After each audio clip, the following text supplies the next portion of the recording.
আজকে বলবো হাসপাতালের এক গল্প।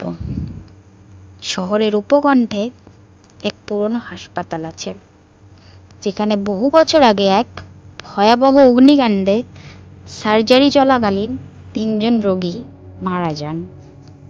তারপর থেকে সেই অপারেশন রুম এখন আর ব্যবহার করা হয় না, কিন্তু তবুও মাঝরাতে সেখানে আলো জ্বলে ওঠে, যন্ত্র চলতে শুরু করে, আর কেউ একজন চিৎকার করে ওঠে।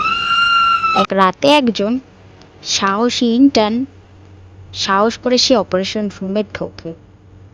দেখে অপারেশন টেবিলে রক্তমাখা কাপড়ে মোড়া এক দেহ পড়ে আছে, কিন্তু সিসিটিভি ফুটেজে তা কিছুই ধরা পড়ে না। পরদিন সকালে সেই ইন্টার্নকে জ্ঞানহীন অবস্থায় পাওয়া যায় সেই অপারেশন রুমটির সামনে। সেই অপারেশন রুমটি আজও তালাবন্ধ, তবে এখনো প্রতি রাতে কান্নার শব্দ শোনা যায়।